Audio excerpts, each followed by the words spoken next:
আমরা ধনী গরিব তা দিয়ে কখনো বিচার করব না, বিচার করব আমরা মানুষটা কেমন। আজকে আমি ধনী, কালকে আমি তো গরিবও হয়ে যেতে পারি, তাই না? তুমি যদি তোমার টাকার অহংকার মানুষের সাথে দেখাও, যখন তোমার কাছে টাকা থাকবে না তখন তুমি কোনো বন্ধু পাইবা না। যখন সব মানুষে তখন তোমাকে বুঝিয়ে দিবে তুমি সবার সাথে টাকার অহংকারই দেখাইছো। আসসালামু আলাইকুম, কেমন আছো আমার প্রিয় ভাই বোনেরা? আশা করি তোমরা যে যেখানে আছো ভালো আছো। আলহামদুলিল্লাহ আমিও ভালো আছি আমার ফ্যামিলির সবাইকে নিয়ে। এই যে সকালবেলা আমার খুব গলা ব্যথা করে, তাই কুসুম গরম পানি দিয়ে আদার রস খাইয়ে নিলাম। আর গেছে কালকে রাত্রি সেমাই বানাইছিলাম, তাই সেমাই খাইয়ে নিলাম। আর এই যে দুপুরের জন্য রান্নার আয়োজন করলাম।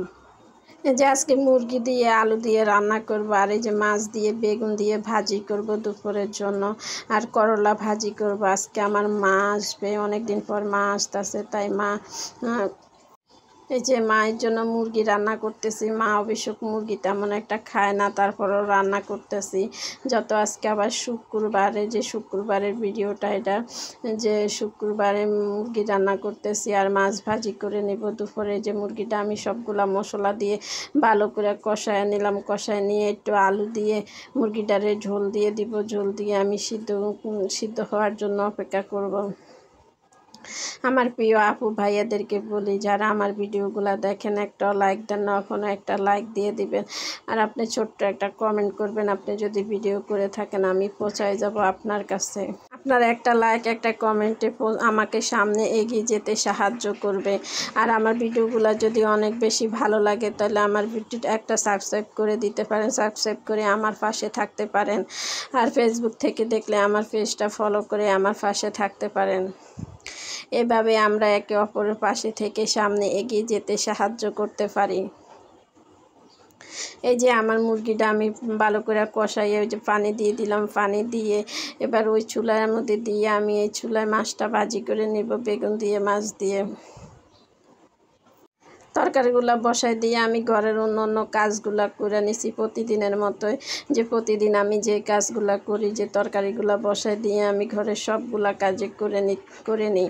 যে আমার মতো আমার কোন আপু ভাইয়েরা করেন কমেন্টে জানাইতে পারেন।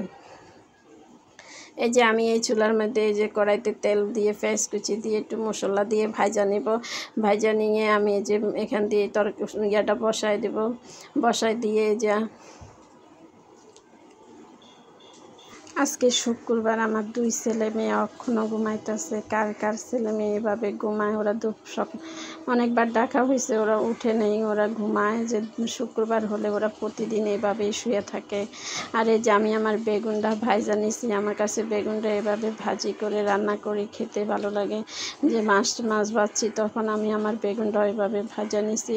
বেগুনটা যত ভাজা, এই যে আমি এভাবে মশলাগুলা কষাইয়া বেগুনটা দিয়ে দিছি। দিয়ে এবার মাছগুলো দিয়ে অল্প করে পানি দিয়ে কিছুক্ষণ রেখে দিলে আমার মাছ ভাজিটা হয়ে যাবে। কে এভাবে মাছ ভাজি করেন বেগুন দিয়ে কমেন্টে জানাতে পারেন। আমি এভাবে রান্না করি বেগুন বেশি, আমার কাছে এভাবে খাইতে ভালো লাগে বেগুন ভাজিটা। এই যে কিছুক্ষণ রেখে দিলে আমার বেগুন ভাজিটা হয়ে যাবে। এই যে আমার মুরগিটা হয়ে গেছে। আমার মুরগিটার কালার কেমন হয়েছে কমেন্টে জানাতে পারেন। আর এই যে আমার বেগুন হয়ে গেছে, বেগুন ভাজি মাছ দিয়ে বেগুন ভাজি করছি, আর করলা ভাজি হয়ে গেছে আমার। এই যে আজকে হয়েছে এই যে দুপুরের আয়োজন একটুকে। আর এই যে আমার মায়ের কাছে আমার ছোট বোনে অনেকগুলো আমরা পাঠাইয়া দিছে। এই যে আমার মেয়ে আর আমি আমরা খেতে খুব পছন্দ করি আমরাগুলো। এই যে আমরা এখন কিছু আমরা কাইটা খাইয়ে নেব। আর আপনারা সবাই ভালো থাকবেন। আল্লাহ হাফেজ।